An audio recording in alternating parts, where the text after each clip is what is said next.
iPods shipping faster, the BookBook for iPhone 5, Lumia pricing, Iron Man 3 teaser, WS7 challenge, and Ultra HD. It's Monday, October 22nd, 2012, and this is iWake. I'm Tim Chaten, and this is what's going on in the Apple world today. Good morning, everyone, and welcome to another edition of iWake. So, first off today is just an update on iPods. They are now shipping in 5 to 7 days, down from 2 weeks. That's a nice improvement there. Also to note that this week is the big Apple event. So it is expected that iTunes 11 will be shipping hopefully on maybe Tuesday, so maybe tomorrow even. It is also expected that iBooks Author may get an update, as will iBooks, go to version 3. It's expected we'll get new Macs, and of course it's expected that we'll get an iPad mini. All of those things are yet to be determined what we will actually get, and I'll be covering those on, I believe, the Wednesday show. Yes, the Wednesday show is when that will all go down. There is a rumored price point for the iPad mini at $329 minimum, and I don't believe this rumor to be true. I believe the $329 price point sounds logical if it's a 3G unit with a $129 upgrade from the $200 baseline price. That is my initial impression, that seems a little too high. That $250 seems more logical, but who knows?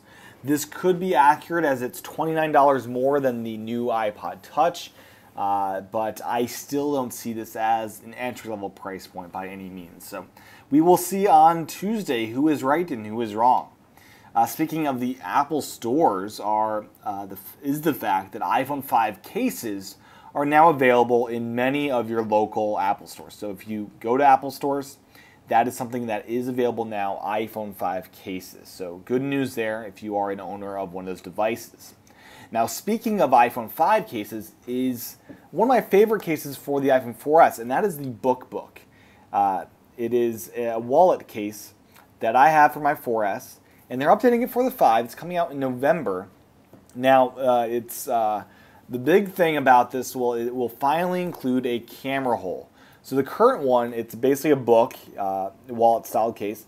The back shuts off the camera. So the new one will have a camera hole. So that's great news, and I'll be excited to get that when I do get an iPhone 5, which may be sooner rather than later, as I will talk about, I believe, on tomorrow's show, why that may be the case.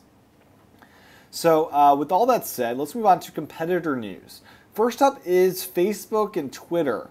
Those apps for the Xbox 360 are gone. They have been discontinued, end of life.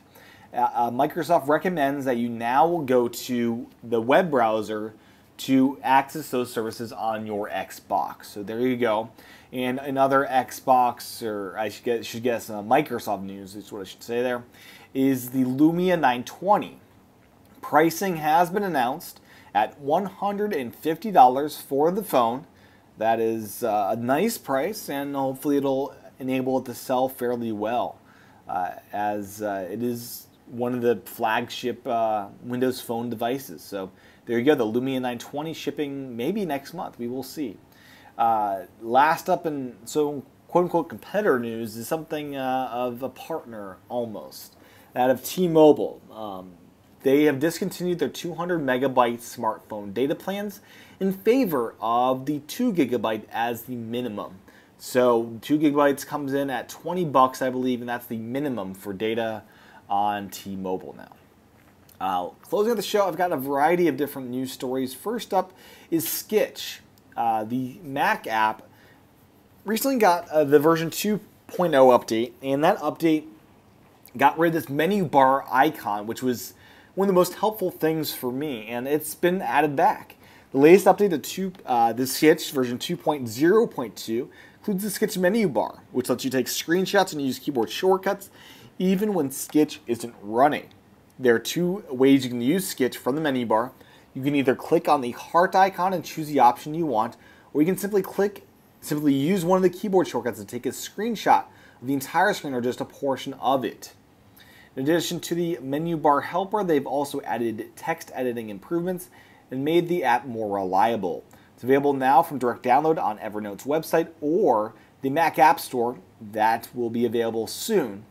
For Mac App Store customers, it's in the update queue as far as the Apple update queue, awaiting approval. So hopefully that gets approved and should be available today or tomorrow from that site there. Next up, I just wanted to mention that Iron Man 3 has a teaser trailer up, which basically advertises that the full trailer will be on Apple's website pretty soon now. The link to that teaser is in the show notes. Next up, 007 Ticket Challenge. There were some people at, I believe, London that had this challenge to receive free 007 Skyfall tickets, the 70-second challenge, and they are challenged to run up to a platform, diving by all sorts of obstacles. It's like an obstacle course to get your tickets. Rather entertaining to watch. It was put out by Coke Zero, so it's a fun video, and I'd encourage you to watch it. Next up, Jeopardy! So why is Jeopardy in the show notes? Well, Glenn Fleshman, which many of you may know from Macworld and other places in the Mac community, was recently on Jeopardy! Now, I don't have cable, I don't have a TV, so there's no way for me to watch Jeopardy! But it's rather interesting hearing what it's like to be on Jeopardy! There's two ways to do this. First, it's linked to in the show notes at loopinsight.com. Secondly, if you go to the Incomparable podcast, one of the latest episodes had Glenn Fleshman on the show talking about what it's like to be on Jeopardy! So if you have any interest in that, I'd highly encourage you to check that out. Incomparable podcast or the Loop Insight with the link there in the show notes. Last up today is this whole thing about 4K televisions. They are going to be officially called Ultra High Definition. Now 4K is kind of the next big thing with TVs and really high resolution. As mentioned earlier, the GoPro 3 actually shoots in 4K resolution. And they're going to be calling it Ultra HD, which brings me to question, what will they call 8K? Will 8K resolution be Ultra HD? Or, I mean, where are they going with this? Because I'm just curious. So 4K will be officially branded as Ultra HD. And that is the show for today. Thank you for tuning in. You can find the show notes at iWakePodcast.com. I also do videos over at youtube.com/TCHATEN. And finally, if you'd like access to the script as well as bonus content, head over to iWakePodcast.com/again. Thank you for listening or watching. I will talk to everybody tomorrow for another edition of iWake. Thanks for tuning in. Aloha.